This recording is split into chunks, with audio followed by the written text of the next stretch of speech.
வணக்கம் அனைவரும். சென்ற வாரம் வந்து டிஎச் ராகாவோட அந்த அவங்களோட நிலவரத்தை பற்றி சொல்லியிருந்தேன். தமிழை எப்படி கொண்டுகிட்டு இருக்காங்க, எப்படி சிதைச்சிக்கிட்டு இருக்காங்கன்னு சொல்லியிருந்தேன். இப்போ 2-3 நாளாக நான் அந்த வானொலியை கேட்குறேன். கொஞ்சம் மாற்றம் இருக்கான்னு இன்னும் கூட செய்கிறாங்க. என்னமோ கொம்பு முளைச்சி அதான் நான் சொல்லலையா, ஏற்கனவே நான் சொல்லியிருந்தேன். இவர்களுக்கு வந்து தலகணம் பிடிச்சிருச்சு. ஒரு சில அறிவிப்பாளர்கள் தலகணம். நான் அங்கே அந்த இடத்துல வேலை செய்யறதுனால யார் சொன்னாலும் கேட்க மாட்டேன். அவங்க தான் வந்து இந்தியர்களுக்குன்னா ஒரு முக்கியமான பொறுப்பில் இருக்காங்க, அவங்க சொல்கிறது தான் சரி அப்படின்ட்டு தலகணம் பிடிச்சி ஆடுதுங்க ஒரு சிலர். அதில் வந்து நான் இப்போ ரொம்ப பார்க்குறதுல யார் தெரியுங்களா, அந்த கேட்ச் பிடிங்க, அந்த கேட்ச் பிடிங்க விக்கி, அப்புறம் இரவில் வந்து கபில்னு ஒருத்தர் ஆங்கிலம் வச்சு தள்ளி பேசி தொலைகிறாரு. அவர் வந்து முடிஞ்ச ஆங்கில வானொலிக்கு போய் செஞ்சுருக்கணும், அங்கே தான் வக்கில்ல போல். அதான் இங்கே வந்துட்டு அவரோட திறமை இங்கே காட்டிகிட்டு இருக்காரு. இந்த கேட்ச் பிடிங்க விக்கி வந்து, அந்த கேட்ச் பிடிங்கன்னா என்ன அர்த்தம், எவ்வளோ மங்குனியாக இருக்காங்க, எவ்வளோ அறிவிலித்தனமாக இருக்கிறாங்கன்னு பார்த்துக்குங்க. கேட்ச் பிடிங்க, கேட்ச்னா என்ன அர்த்தம், பிடிங்கன்னா என்ன அர்த்தம். அப்போ மக்களை வந்து எவ்வளோ முட்டாளாக்குறாங்க பார்த்தீங்களா.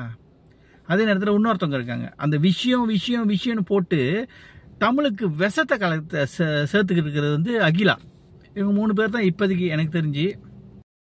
எனவே இவங்க 3 பேரும் வந்து தமிழரா, இவங்களோட தாய்மொழி தமிழ் மொழியா என்று உங்களுக்கு தெரிஞ்சிருந்தா, இவர்கள் நெருக்கமானவர்கள், இவங்க கூட படித்தவங்க, யாராவது உங்களுக்கு தெரிஞ்சிருந்தா இவர்கள் தாய்மொழி தமிழ் மொழியா, இல்லை எந்த இனத்தை சார்ந்தவர், அல்லது இவங்க தமிழ் பள்ளியில் படிச்சிருக்கிறாங்களா இல்லையான்னு எனக்கு கொஞ்சம் விவரங்களை கொடுங்க. தனிச்சில் வந்து விவரங்களை கொடுங்க.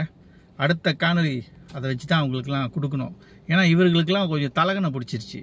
3 பேருக்கு நான் கேட்குறேன். தமிழுக்கு அமுதென்று பேருன்னு தமிழ் மொழி ஒன்றி தான் சொல்லுவாங்க தெரியுங்களா. அந்த தமிழ் மொழி, அந்த அமுதான தமிழ் மொழியை நீங்களாம் வந்து சிதைச்சிக்கிட்டு இருக்கீங்க. அப்போ உங்களுக்கெல்லாம் என்ன சொல்லணும், அப்போ உங்களெல்லாம் சாக்கடைகள் தான் சொல்லணும்.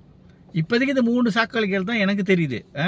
3 சாக்கடைகளும் தமிழை வந்து கொலை பண்ணிக்கிட்டு இருக்காங்க, தமிழை வந்து சிதைச்சிக்கிட்டு இருக்காங்க. இந்த 3 சாக்கடைகள் இப்போ வந்து வார்த்தைகள் கொஞ்சம் தடுப்பாக வருது. ஏன்னா தமிழ் மொழியை வந்து நீங்கள் வந்து பழித்து கொண்டு இருக்கிறீங்க, புதைத்து கொண்டு இருக்கீங்க. அதனால் எனக்கு கோபம் வரும். ஏன்னா நான் தமிழன்.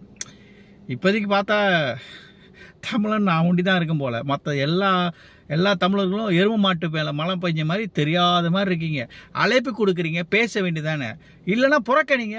ஒரு வாரத்துக்கு இந்த டிஎச் ராகாவை புறக்கணிங்க, தமிழை மரியாதை கொடு. இல்லைன்னா உன்னை புறக்கறீங்க பண்ணி பாருங்க, செய்ய மாட்டீங்க. இன்னும் கூட அழைப்பு கொடுப்பீங்க. ஏன்னா உங்களுக்குலாம் வந்து எரும மாட்டு மேலே மழை பெஞ்ச மாதிரி. அப்போ என்னவா இப்போ நீங்களாம், உங்களுக்குலாம் கோபமே வராது, எனக்கு கோபம் வரும். இன்னொரு முக்கியமான விடயத்தை நான் சொல்கிறேன். நமது தமிழ் மொழியை வந்து தாய்மொழியா என்று சொல்கிறதுக்கு என்ன தெரியுமா அர்த்தம், தாய்க்கு நிகரானது தாய்க்கும் மேல் அப்படின்னு தான் நான் சொல்லுவேன். அப்படிப்பட்ட தமிழ் மொழி. அப்போ தமிழ் மொழியை சிதைக்கிறாங்க, தமிழ் மொழியை பழித்து கொண்டு இருக்கிறார்கள்னா என்ன அர்த்தம், உங்களோட தாயை பழிக்கிற மாதிரி தானே, உங்கள் தாயை வந்து புதைக்கிற மாதிரி தானே. எனக்கு என் தாய் மேலே அன்பு மரியாதை இருக்கிறதுனால தான் நான் கேள்வி கேட்குறேன். உங்களுக்கெல்லாம் உங்கள் தாய்மொழி, உங்கள் தாய்க்கு மரியாதை கொடுப்பீங்களான்னு தெரியல. அதனால தான் வாயை பொத்திட்டு தெரியாத மாதிரி இருக்கீங்க. போங்க. இப்போ இவங்க மாதிரி தான் உங்கள் தாய்க்கு மரியாதை கொடுக்கல. அப்போ நான் அப்படி தான் சொல்லுவேன். தமிழர்கள், தாய்மொழியாக கொண்ட தமிழர்களுக்கு உங்கள் தாயை வந்து மதிக்கலை நீங்களாம்.